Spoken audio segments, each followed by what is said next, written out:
Am I the a-hole stories? Update: Am I the a-hole for telling my wife her parents are not allowed to watch our son ever again? Original story. My wife and I have a 2-year-old son and have been married for 4 years. Our anniversary was a month ago and we found a nice, secluded cabin on Airbnb and rented it out for a long weekend getaway.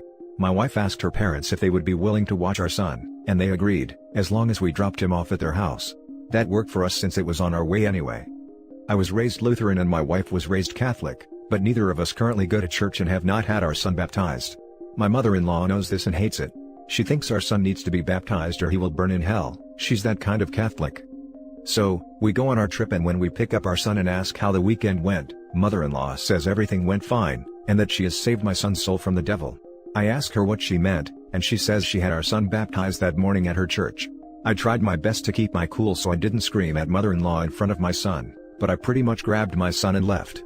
On the car ride home, I was fuming and told my wife as calmly as I could, that this would be the last time her parents have our son unsupervised. She tried to downplay what her mom had done, but I told her we need to wait until we get home to talk about it, because I'm not fighting in front of my kid. When we got home and had a chance to talk about it, things got heated. I told my wife I no longer trust her parents with our son, and that if they did something like this behind our backs, I can't trust them to respect our wishes as parents in the future. I said this was a huge breach of trust and I will forever look at her mom differently.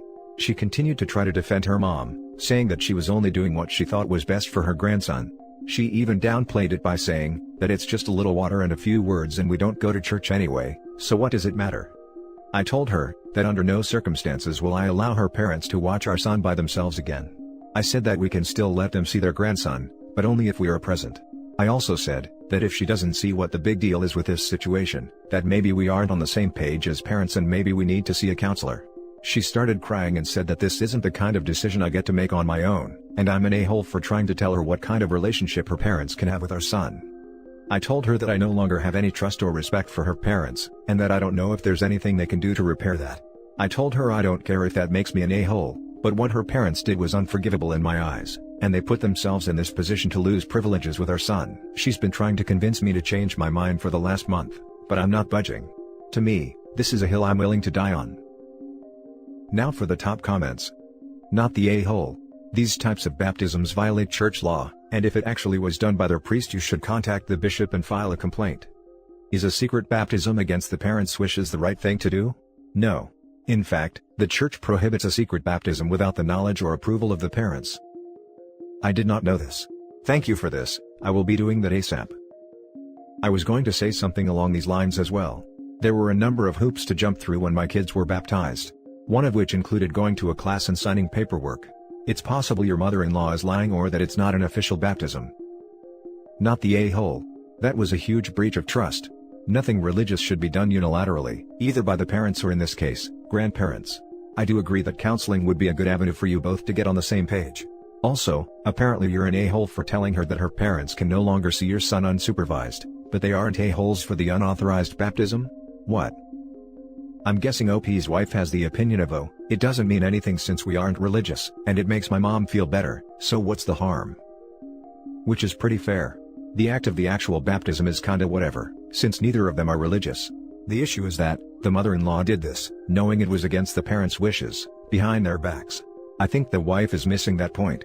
If the mother-in-law is fine ignoring their wishes on this, she clearly will have no issue doing it again in the future. Hence the consequences/boundaries, until she can prove she respects them as parents. Now for the update. First off, I want to thank everyone who sent me supportive messages and advice. I never expected my post to get so much attention. Since many of you requested an update, here we go. Turns out some of you were right, my wife was in on it. I confronted her a couple days after I posted and directly asked her if she knew that our parents planned this. She broke down and confessed everything to me. Mother-in-law had been pestering her about baptizing our son non-stop, and my wife finally caved. My wife has been working from home during the pandemic, while my job requires me to go into the office. My wife and mother-in-law started doing Zoom meetings with mother-in-law's priest to start the baptism process. They lied to the priest and told him that I was okay with baptizing our son, but didn't want to be involved. The priest allowed it and they started doing online baptism classes while I was at work. My wife admitted that she planned it around our anniversary getaway, and that mother-in-law had somehow convinced the priest that her and father-in-law would be the only ones in attendance.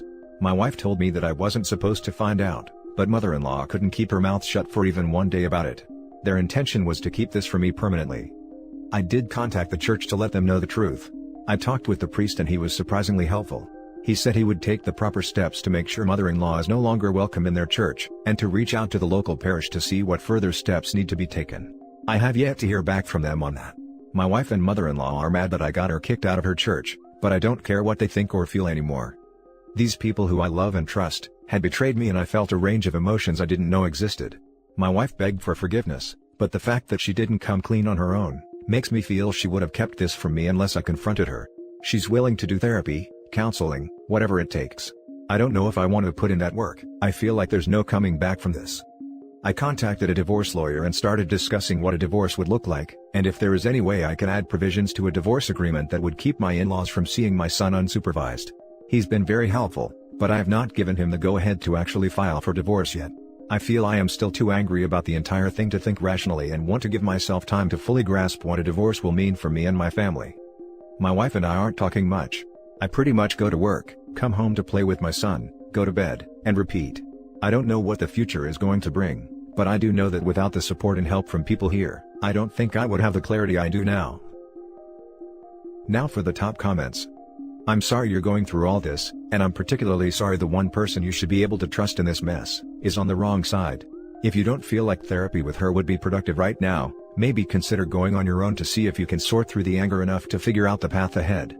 I think this is extremely telling though.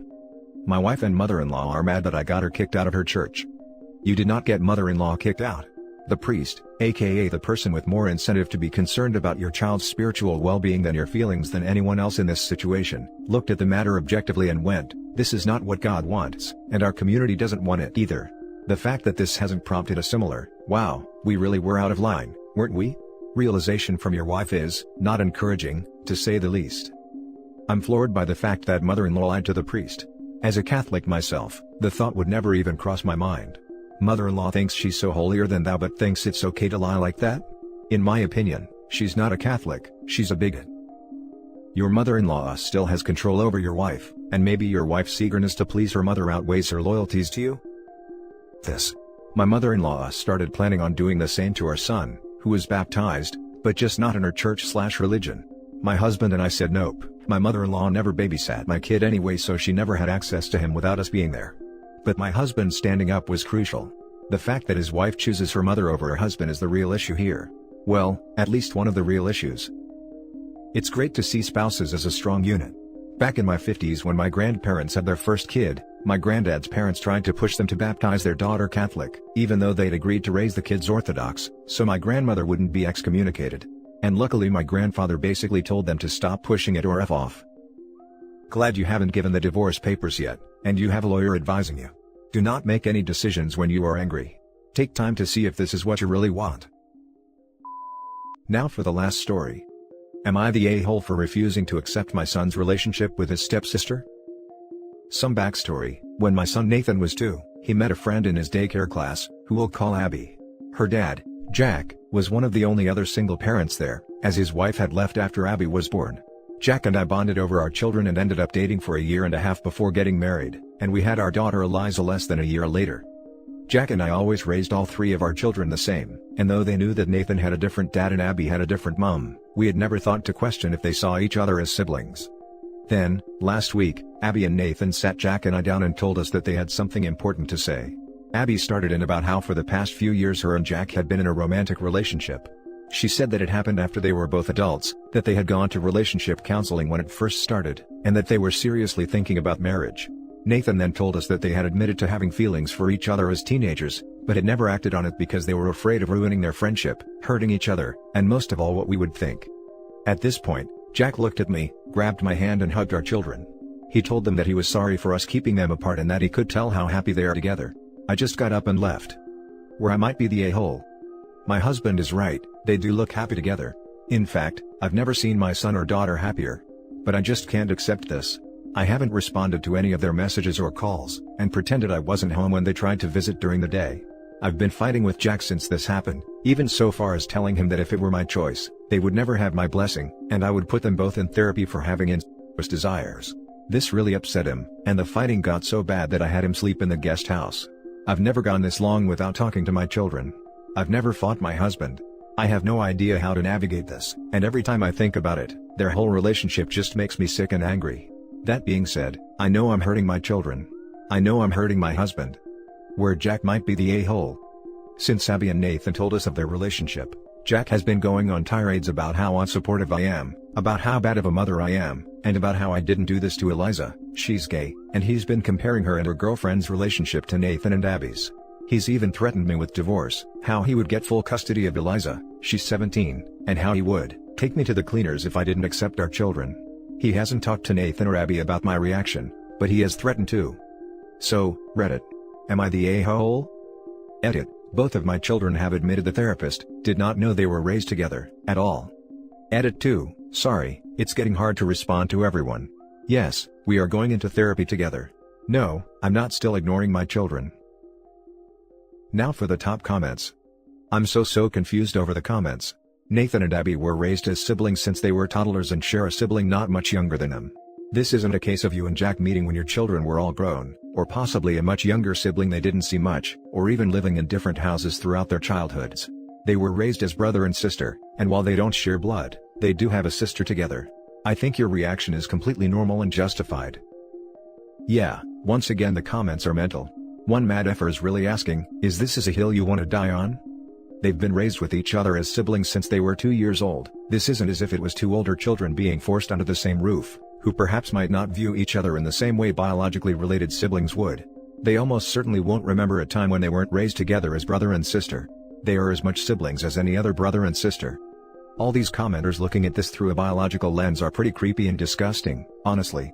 I don't give a damn if they're not biologically related, they're siblings and siblings should not be screwing each other. OP has every right to object to her 2 children entering into an intimate relationship. Edit. Not the a-hole OP, obviously. Especially considering the update, in which they lied to the therapist. They're nuts. No a-holes here, this is beyond Reddit's pay grade and your family could probably do with seeing a mediator, counselor. This is complicated. No, they're not technically related. But they've been raised as siblings. OP counts Sarah as her daughter. That would raise many eyebrows. This would have a fallout for the entire family. As a family they will have to face the rest of the world. I know in Reddit world this shouldn't matter, but we live in the real world, not Reddit. I was going through comments and people have some serious NTA/YTA opinions, like what? This is a whole situation and whether or not you, or husband, or even kids, are in the wrong, is something that isn't important right now as much as what you do to move on. OP seriously, are you going to hide every time you see them?